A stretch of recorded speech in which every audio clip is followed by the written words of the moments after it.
Өткен көрсетуде біз аламдардың иесі Аллах Субханаху ва Тағаланың аламдарға берген рахматы пайғамбарымыз саллаллаху алейхи вассаламдың үмметі менен қошташып көз жұмғаны жөнінде сөз қылғанбыз.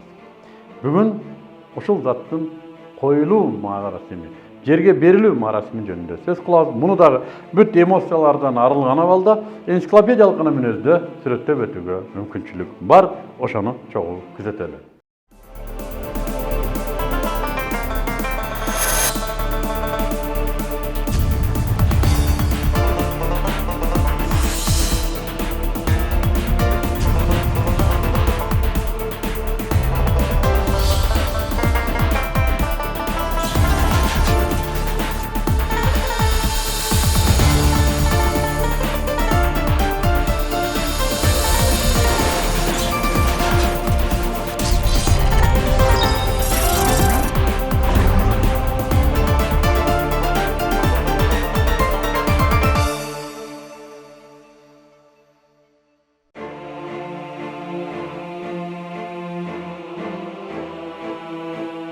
Ошентип аламдар үчүн рахмат катары жиберилген, адамдар үчүн жетекчи жана мугалим, жолбашчы, үлгү пайгамбарыбыз Мухаммад Мустафа саллаллаху алейхи ва саллям 63 жашында көз жумат.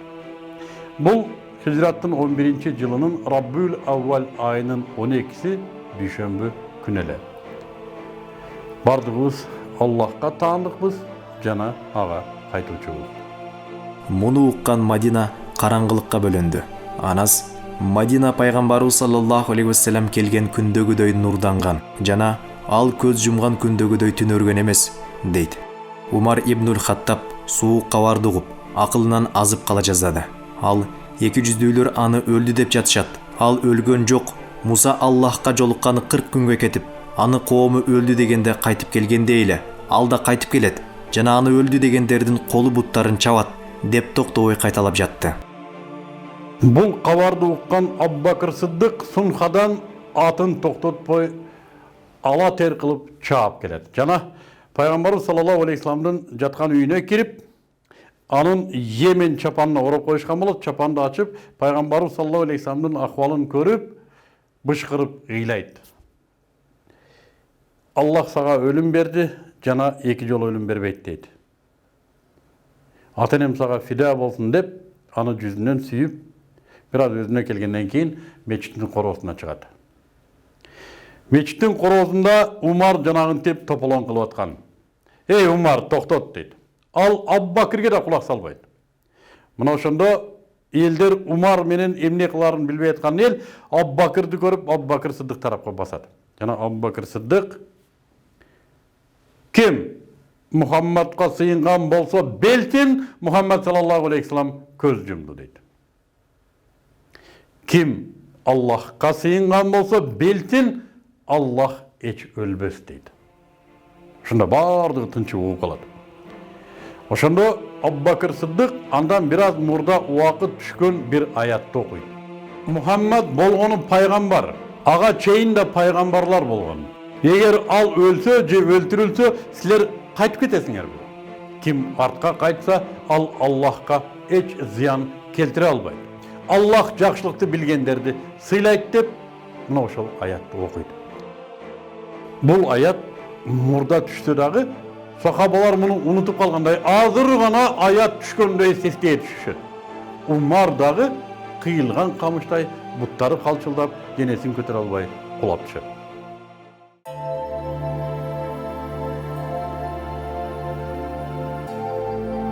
Пайгамбарыбыз саллаллаху алейхи ва салламдын сөөгүн жашыраардан мурда анын орун басарын шайлоо үчүн сахабалар Бану Саидтин саябанында чогулушту.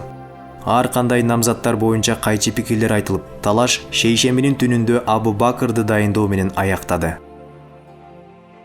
Андан соң Айшанын үйүндө емен чапанына оролуп жаткан пайгамбарыбыз саллаллаху алейхи ва салламдын сөөгүн даярдоого киришишти. Аны сууга алганы Али, Аббас жана анын Фазыл жана Кусам аттуу уулдары. Пайгамбарыбыз саллаллаху алейхи ва саллям азат кылган Шакран аттуу кулу, Усама бин Зайд жана Ауз бин Хаулалар киришти. Аббас, Фазил жана Кусамдар сөөктү оодарып, Ауз өзүнө жөлөп, Усама бин Зайд менен Шакран суу куюшуп, Али аны жууду. Андан соң пайгамбарыбыз саллаллаху алейхи вассаламдын сөөгүн Йеменден келген ак бактыдан токулган 3 көйнөккө орушты. Пайгамбарыбыз саллаллаху алейхи вассаламдын сөөгү коюла турган жер тууралуу маселе пайда болгондо, Абу Бакр мен пайгамбарыбыз саллаллаху алейхи вассаламдын пайгамбарларды өлгөн жеринде көмүшкөн деген сөзүн укканмын деди. Ошондо Абу Талха пайгамбарыбыз саллаллаху алейхи вассалам жан берген төшөктү көтөрүп, анын ордун каза баштады. Андан соң алгач пайгамбарыбыз саллаллаху алейхи вассаламдын туугандары, анан мухаджирлер, соң ансарлар, анан эркектер, анан аялдар ондон топ болуп Айшанын үйүнө киришип, жаназа намазын имамсыз эле окуп жатышты. Жаназа шаршембинин түнүнө чейин уланды. Айша, биз шаршемби түндөсү күрөктөрдүн үнү угулганда гана пайгамбарыбыз саллаллаху алейхи вассаламдын жерге берилип жатканын түшүндүк деп эскерет.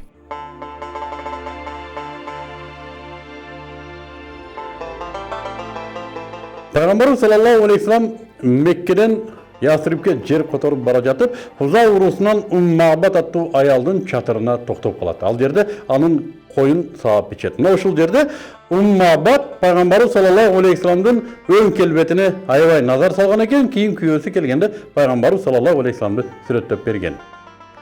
Ал жүдөө да эмес, семиз да эмес. Орто бойлуу, өңү милайым экен. Анын кирпиктери сурма коюп алгандай узун, үнү уккулуктуу коңур, мойну узун, сакалы жана каштары калың экен. Ал унчукпаганда татыктуулугу, сүйлөгөндө жеткиликтүүлүгү менен башкалардан айырмаланды. Анын сөздөрү кооз, анык, анча узун да кыска да эмес. Түшүп жаткан берметтей чуулжуйт экен. Ал түнт да ар жайда эмес. Алыстан адамдардын сулуусу, жакындаганда мыктысы болуп көрүнөт экен, деп сүрөттөп берген.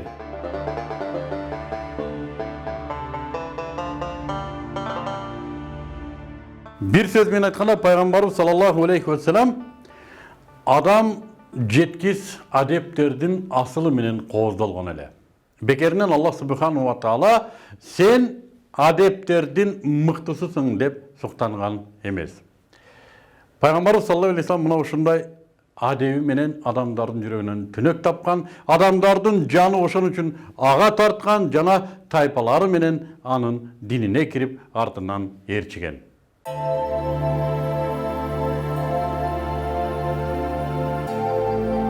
İslam dini жыныстар ортосундагы мамиленин дагы тактап эң сонун тартипке салды. Мунун үлгүсү катары пайгамбарыбыз саллаллаху алейхи вассаламдын аялдарына жасаган мамилесин айтса болот.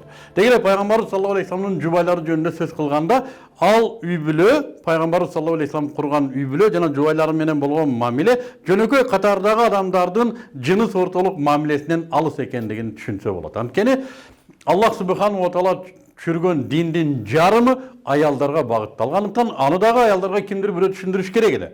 Пайгамбарыбыз саллаллаху алейхи вассаламдын жубайлары, Аллах алардан ыраазы болсун, мына ушул оор жана мертебелүү түшүктү өздөрүнө алышты. Анын үстүнө ислам дининин таралышы үчүн пайгамбарыбыз саллаллаху алейхи вассаламдын никелешүүсү дагы өз алдынча ислам кызыкчылыгынан улам болгон. Элестетиңиздер, пайгамбарыбыз саллаллаху алейхи вассаламдын жанындагы эң жакын 4 сахабасы, экөөсү күйөө баласы болсо, экөөсү кайнатасы болгон. Андан тышкары пайгамбарыбыз саллаллаху алейхи вассалам Уму Саламага үйлөнгөндө Махзум уруусу мусулмандарга кылган кысымын бошотот. Ошондон улам Халид ибн Валид ислам динин кабыл алат. Ал эми Жуайрияга үйлөнгөндө пайгамбарыбыз саллаллаху алейхи вассалам менен келишпес ушундай бир кайчы бучак болуп турган Мусталик уруусу дагы мусулмандарга кылган мамилесин өзгөртөт.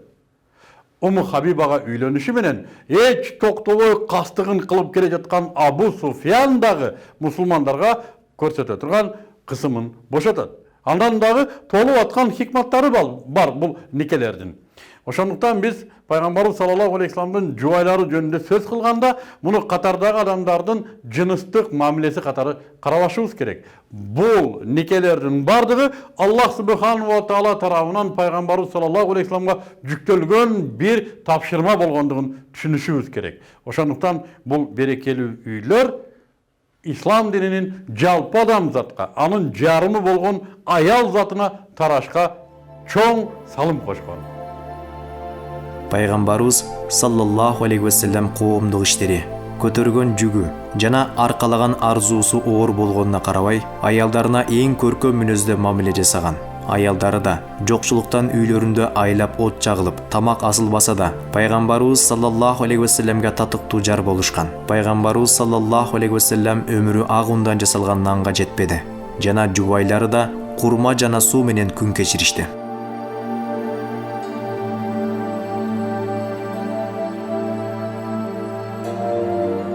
Зайнап, Рукайя, Уму Күлсүм жана Фатима. Зайнап пайгамбар саллаллаху алейхи вассаламдын жубайы, тагыраак айтканда, апасы Хадичанын эжесинин баласы Абул Асқа турмушка чыгат. Ал эми Уму Күлсүм Осман ибн Аффанга турмушка чыгат. Жана көзөткөн соң пайгамбар саллаллаху алейхи вассалам Осман ибн Аффанга кийинки кызы Уму Күлсүмдү да берет. Ал эми Фатима Бадр менен Ухудтун ортосунда Али ибн Абу Талибке турмушка чыгып, андан Хасан Хусейн деген эки уулду жана Зайнап жана Уму Күлсүм аттуу эки кыздуу болот.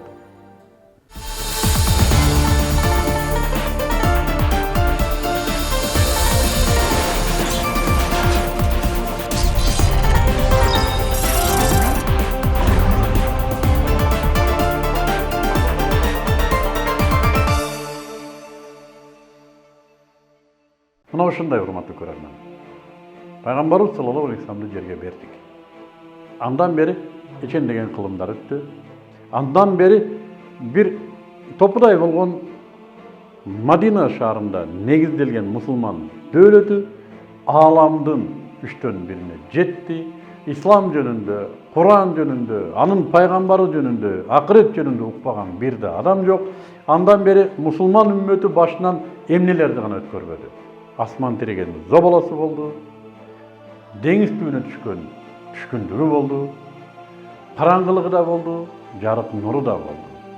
Канткенде да Аллах субханаху ва таала вада кылган жакшылык, нур пайгамбарыбыз саллаллаху алейхи вассаламдын нуру болду. Ушул тасмалар тартылгандан баштап, монтаждалып, сиздерге сунуш кылып, акыркы бүгүнкү тасмага чейин биз менен чогуу болгонуңузга Аллах таала сиздерге ыраазы болгон болсун. Ушул тасмалардын сиздерге жетишине себепкер болгон жүздөгөн адамдар бар. Ар бирин атын атап отурууга мен чолом да жетпейт. Кээ бирлери менин эсимде да жок, анткени бул ишти кылууда Аллахтын гана ыраазылыгын көздөгөндөр болду. Мен өзүм да аларды унутууга ушундай бир кызыктым, унутуп да калдым. Аллах унутпашына ишеничим бар. Жана ушул тасманы көргөндөр башкаларга да жеткириңиздер, кайталансын, көрсүн. Бул тасмадан ала турган бир гана нерсе, биз пайгамбарыбыз саллаллаху алейхи вассаламдын өмүр баянын билмейинче ислам дининин босогосуна кире албашыбызды анык түшүнүшүбүз керек. Жана мен Кыргыздан чыккан бир мусулман пайгамбарыбыз саллаллаху алейхи вассаламдын басып өткөн жолун өз кадамдарым менен басып өткөндүгүм үчүн сыймыктанам. Жана бу Аллах субханаху ва таала берген тоокугуна шүгүрлөр айтам. Мындай ишти бардыгыбызга насип эткен болсун. Ассаламу алейкум.